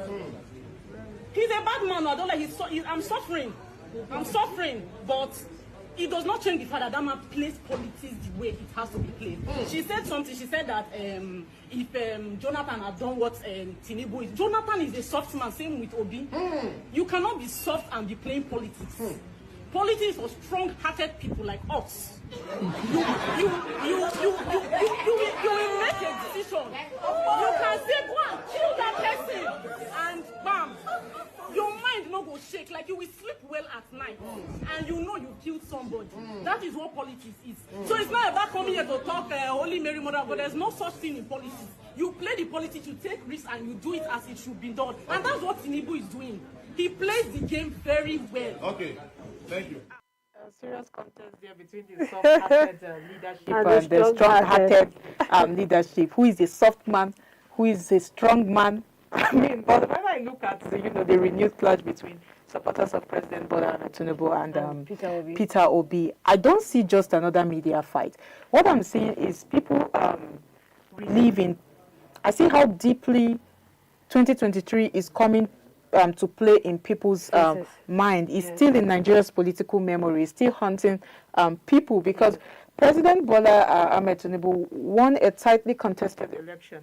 He won a tightly contested election, but his supporters argued that his political toughness, what some call grit, he has that grit, is exactly what Nigerians, sort of need. And they often point at is to his long history in Lagos and what he has done with Lagos politics, his role in coalition building, and his survivor in a very rough political terrain. And on the other side, what I see with Peter Obi's supporters, they believe competence and fiscal discipline matter more. When I mean fiscal, not physical, like money in terms of prizes. Money, yes, it matters here more than political muscle. And Obi's record too, as a former Anambra state governor, I think especially his emphasis on savings and lean governance is still central to his appeal. But my honest take here with this series, the Nigerians are tired of personality politics. Exactly. I am too, because whether someone is a city boy or a village boy, I just say it's not what determines if inflation will drop. It's not what will determine if Nigerians will come out of these struggles. It's not what will determine if power improves. It's not what will determine if small businesses will survive this inflation, this hard life, this struggle, this economic, ups and downs. What matters here is outcome. Who is going to, when people talk about let the best man for the job win, I don't see it from who played politics better, who rolled out cars, who gave people this. I saw a video when Peter Obi was talking to some rulers, some traditional rulers in the north, somewhere in the north, and he was talking about how he uses his own money from his own pocket to fund his campaigns. He doesn't get campaign money from anywhere.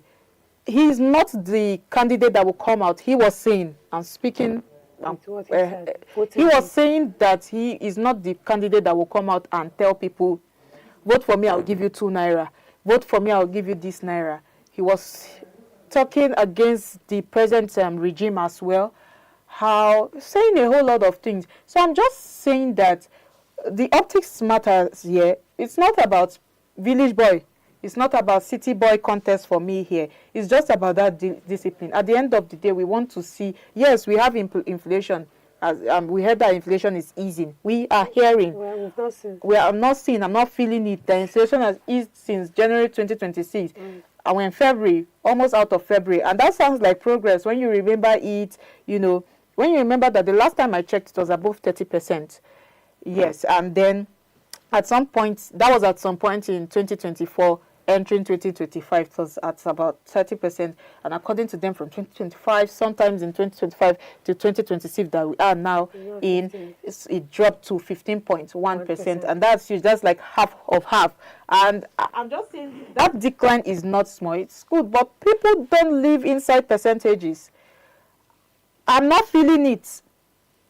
So the numbers will not count. The numbers will not tell. People live inside the market. I go to the market. I cannot still afford rice. It's a problem to people. People go to the market and they cannot still afford yam. It's a problem. They cannot still afford onions. They cannot still afford pepper. It's a problem. If garri rice, cooking gas, all of these things are still expensive, relative to what will I call it, to income, then public perception won't just change quickly. And let's be honest about all of this tribal. I'm talking too much. I'm trying to be considerate with time. There's something about this tribal. There's a tribal war I'm seeing brewing here, and it's still very present in Nigeria. Something about tribal undertones in Nigeria, and it's still very much present in Nigerian political discourse. We don't like to admit, but ethnicity still influences how we interpret leadership, and that is very bad. Let the best man win, regardless of which let's leave nepotism at the backyard. This is not time for that. You're thinking of how Nigeria will grow as Nigeria. If you are hungry in the north, insecurity is happening in the north. I'm scared here. It's happening somewhere far up the north. I'm scared here. Something is happening in Anambra. I'm scared here. So, I mean, if food is going up, it's going up everywhere. It's affecting everybody. So I just feel like this is not the time we start defending which politician is doing this. Let the best man for the job win. We are demanding performance from them. We are not demanding who is my brother from which state, who is my brother from which tribe. Where I see it from here is the real test is not about the debate. It's about, you know, which administration can translate into real macroeconomic adjustments, you know, into our daily life. Let's see it in our daily lives relief. That is what we want to see. But Mary, let's get your take so we don't just dwell on this. We have so much stories to go. It's actually very hard to bring Nigerians together. The working in unity has to be something we put extra work to, because most times people tell you, no, I'm not doing tribalism, but they are doing it even without even knowing. Your speech sometimes, your statement can be you being tribalistic, but you don't realize it because you feel, I'm not being tribal here, I just want everything to work well. It's easier said than done. It's easier said than done. The only time I see Nigerians coming together is when it comes to protest. You see majority of them come together. Even in that protest, there is still war about tribalism. So we're not talking about who is a city. We're not talking about who is a city boy or who is a village boy here. We're talking about who would come into power and put the work into practicality. We're tired of living in the shadows. We want to live in full-time reality. The earlier we start working in unity to know what is best for us in this country, the better and the faster for us, because I feel a lot of people are not feeling what most of us are feeling, and many people have the money to actually sustain them, to actually do something, so they are not even putting mouth in most of these things. It's the average man that feels where the shoe is hurting, and that is why you see them coming out. Most of them are doing transfer of aggression, but that's not the time for that right now. It's a time for peace and unity, so we can move forward. Exactly, it's a time for peace and unity, so we can even think and choose who is right for us. Exactly. So we'll be blinded. Yes, and then they get to buy some set of people. I saw a new review. They say research has reviewed that people who sit quietly in a room when people are discussing, most introverts are more. Hi, I've forgotten the scientific name. Acrelocolitin, something like that. You know, most people are very loud and talk much. They act on dopamine, but I've forgotten the name. People who are very calm and quiet, most introverts act on. So according to them, they are more calm, and it makes them sit down, process things properly, listen before they give their own judgment. So at this point in time, Nigerians should be introverted with this. Calm down, sit down, let's think properly, because all of these shouts will not make us think who should be the right man for the job. But then the next story, a viral video of a shop owner celebrating a renewed hope Ramadan package has ignited a first debate online over the government's response to the rising cost of living. Still on cost of living. Yesterday, the woman shared her excitement while unboxing a carton containing rice, sugar, and noodles, which she identified as a gift from the president. However, the gesture has met with widespread criticism as citizens grapple with the reality of soaring food prices. While the recipient expressed gratitude, many Nigerians have dismissed the content as crumbs, arguing that such handouts fail to address the underlying economic pressure facing millions of households. The packages bearing the administration's official slogan appear to be distributed by supporter groups rather than through a formal state program. With Ramadan set to begin in just over a week, the controversy highlights the growing divide between political patronage and the public's demand for sustainable economic solutions. Let's quickly see the video. Based on God's quoting our president sent give me for Ramadan package. So, come. Wahoo.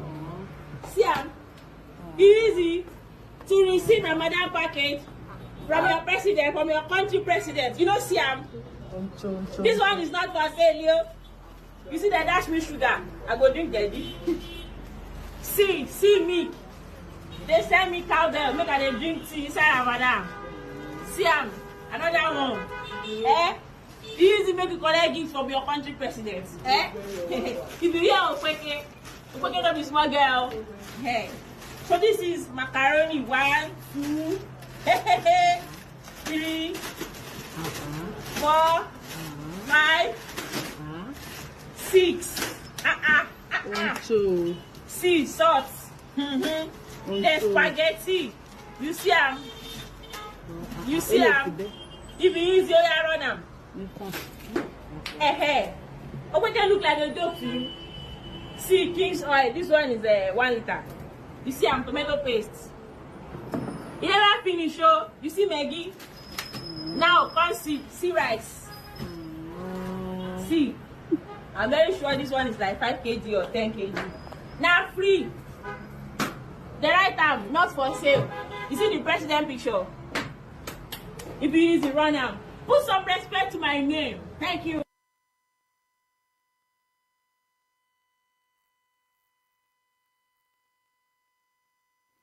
What has just kept on ringing in my head is the sea rice. I'm telling see this you. one, see that one. But first off, I'll just say that first off, Ramadan is a sacred month, and giving is charity, giving and whatnot is very central to the Ramadan period. So, in principle, giving out packages, isn't wrong. It's in the spirit of Ramadan. And in fact, in many northern states and even in southern Muslim communities too, you see that food drives are common. You see that it is in this period that you see people going out cooking in bulk and go and share to people on the street. I enjoy this period too from my Muslim friends and neighbors as well. So I've always enjoyed that growing up. But I think the reaction rather tells us something about the mood of the country. So when citizens comes out and they describe the government package as crumbs, it's not about the quantity in the box. That's not what they are talking about. No. It's not because they are saying the woman shouldn't be happy for what she's happy about. It's just about frustration. Nigerians are frustrated. Nigeria's food inflation over the last 2 years has been very brutal. Even with inflation that they say is easing, somehow statistically it is easing. We're not feeling food prices have not, magically come down or returned to as it was or as it were in 2022, that 2022 level. So first of all, a bag of 50 kg rice is sold for under 40,000 naira. Now it sells far more higher in many markets. As at that time, it was selling for, I think, lower than 40,000 naira. Lower than 40,000 naira, if I don't make it. But now, small business owners are stretched thin. They are there. Transport cost is there. Unstable electricity to preserve some of the things they are selling is there. So when you will see relief packages like this, branded with political slogans like renewed hope, people were hungry for the past 4 years now, the past 5 years now, the past 2 years. When did the president come into power? People have been hungry since those times.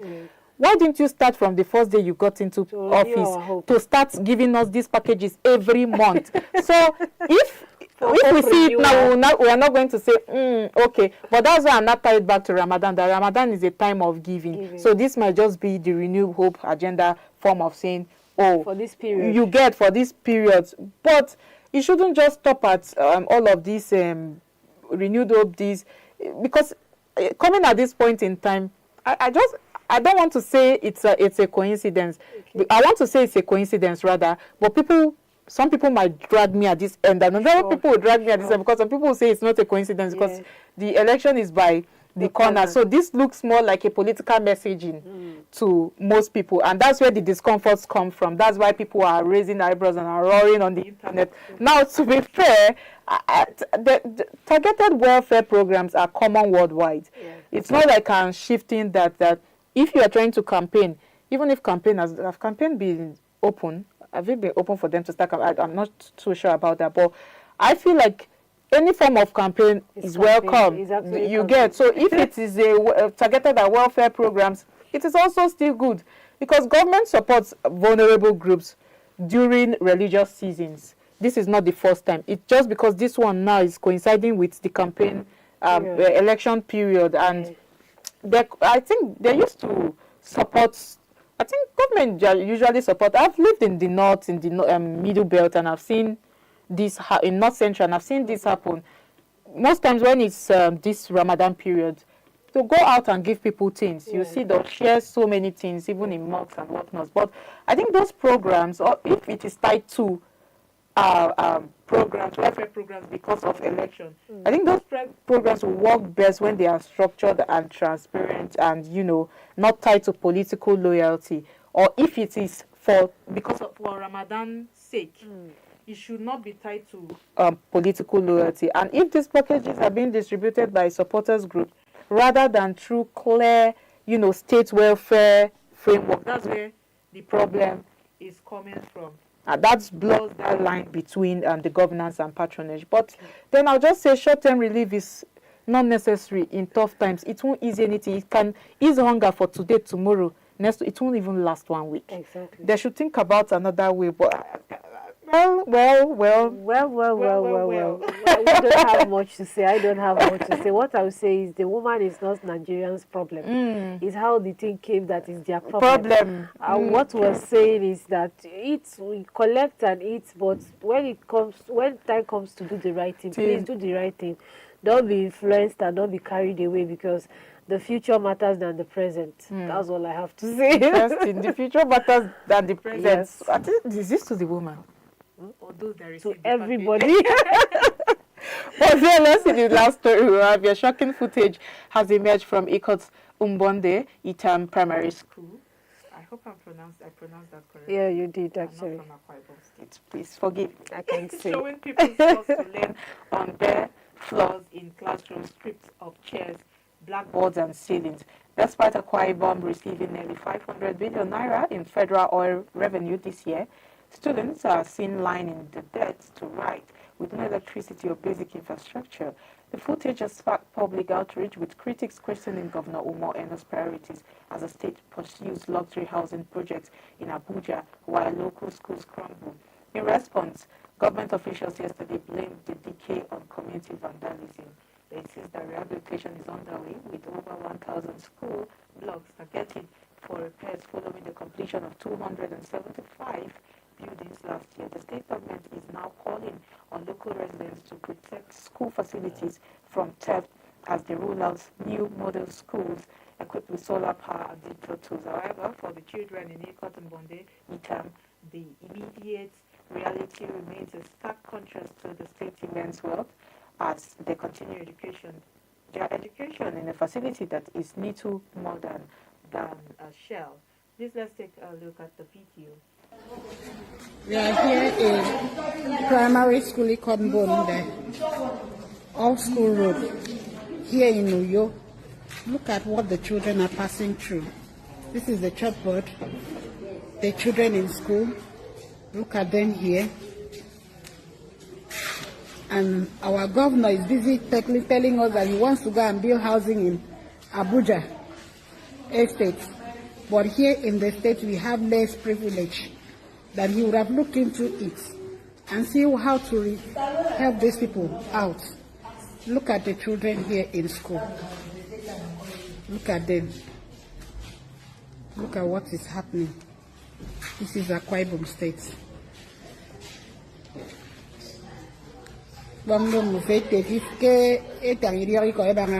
The state. Anybody that is going to send this video should send it to Moino directly. Let him come down here and help these children. These are our future generations being suffering. They are all suffering because of teachers. Teachers, look at a teacher here. I think, Merit, for me, this is very painful because AKWA-IBOM is one of Nigeria's top oil producing states, and oil revenue allocation from the federal accounts run into hundreds of billions of naira annually. So that level of income places the state in, should I say, a relatively strong fiscal position compared to many other states.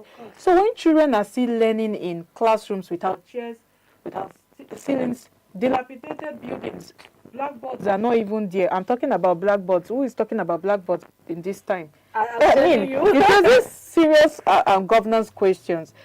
This is not even emotional to me. Exactly. It's not emotional to me. This raises serious governance questions. Governor Omo Eno came into office with a promise of inclusive growth and continuity. His administration has highlighted infrastructure projects. I've been seeing Governor Omo every now and then on the news.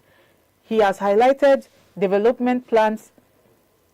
So, first of all, if the state says it's completed 275, 275 school buildings last year and plans to rehabilitate over 1,000 blocks, that is a very significant move.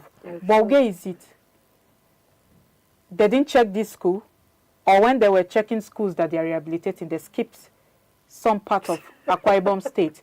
But the problem with education infrastructure is that parents don't measure all of these things on what the government came out to say, what they wrote on paper. They measure it by what their child sees every morning. Exactly. Most people do not have enough to send their children to good schools. So why don't we make public schools good enough for children to attend? Must I go to a private school even if I have the money? What if I choose to put my children in government schools? School is school. Why is it called a school? School is school.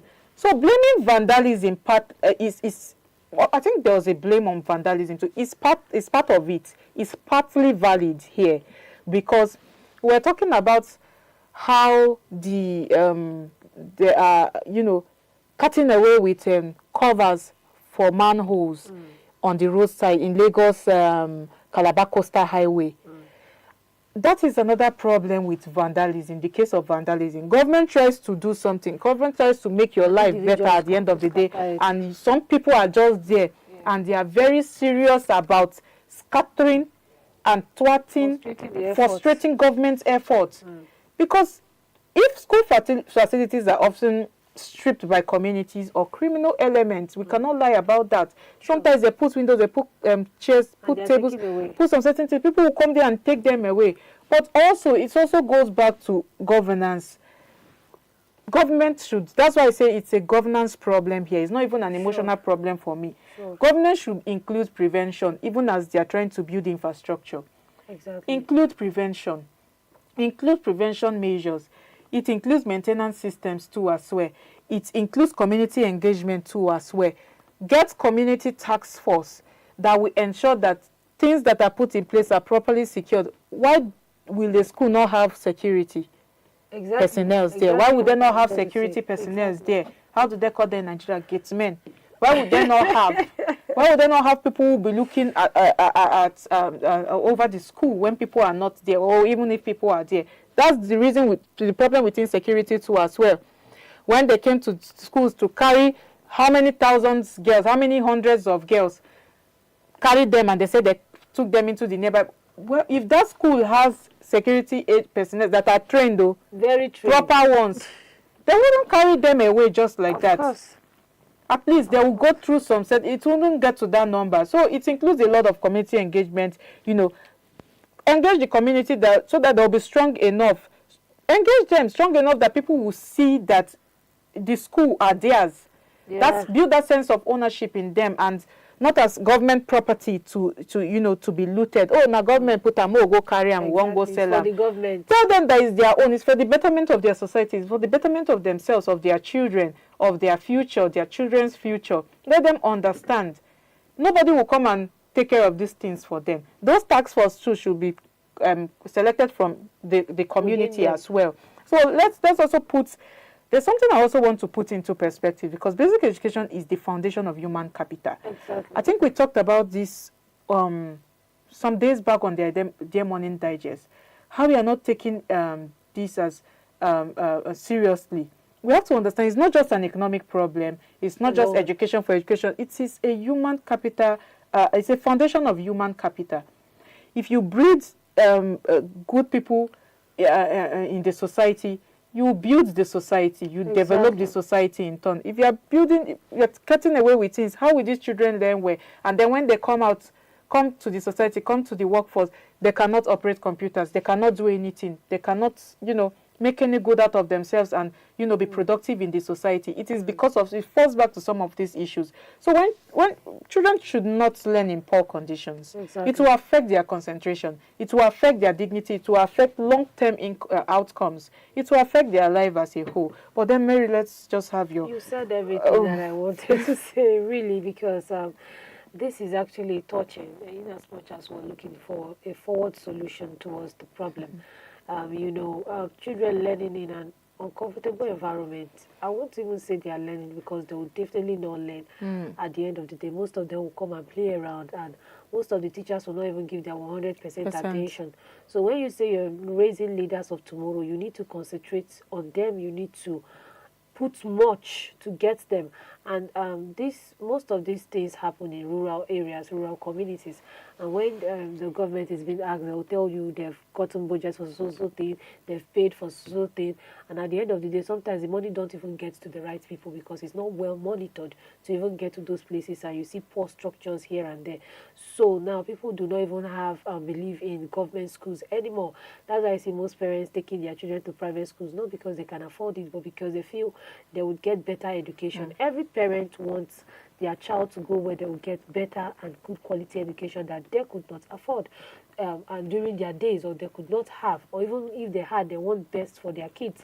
But the government is frustrating most of their efforts, and they are also the government is also putting effort, because, like you mentioned, in most communities, not to repeat, they have all these things, but they by themselves bring them down, steal them, sell them, because them too, they're looking for means of survival. That's what I will say, because if they have good jobs, there's good road, if farmers are being supported, they would mind their business and focus on other things. But because they are also jobless and looking for means of livelihood, they see all this is an opportunity. The government is not giving to them. The government is not looking into their community. And they feel when this comes, it's an opportunity to make money. It's an opportunity to feed. It's an opportunity to make their life better. So you won't also blame them 100%, in as much as what they are doing is actually bad. So if the government is putting all these things in place when it comes to public schools, please, they should ensure there is security, tight security, to keep eyes on these things. Securities that are well trained, like you mentioned. So please, I believe all these things are going to work with time. I'm telling you, I'm just even thinking of how already Nigeria is even struggling with learning poverty. Because according to World Bank, there's an estimate in recent years that a large percentage of 10-year-olds in sub-Saharan Africa cannot read a simple sentence. You can imagine. You get, and I'm not thinking physical learning environments play a role in that. And look at what we are having, dilapidated classes like this. If your mind is not there, you are not you cannot sit down in a chair. You are sitting on how will you even learn? How will you learn in the first place? But that's the much we can bring for you today. Do well to follow us on all our social media platforms, and of course we are here and waiting for your comments. If you have comments, if you have ideas, solutions, opinions, whatever you want to share with us, you can drop them on our social media platforms at Idea Television, of course via email at Idea TV Limited. This is the much we can bring your way for today. My name is Cynthia Bassi, and of course I have been with Mary. But before that, Mrs. Mary, but before that, let's see what the weather. Let's see the weather update.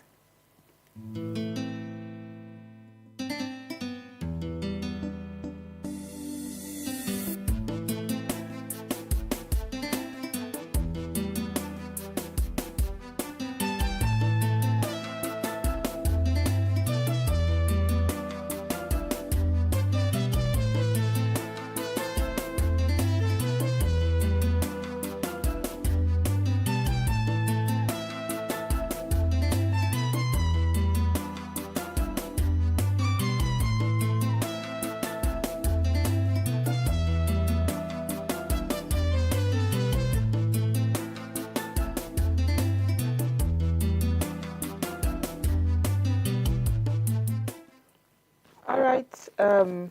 I think that's how we close the curtains for today. From all of us here at Niger TV, we say happy weekend. Happy weekend.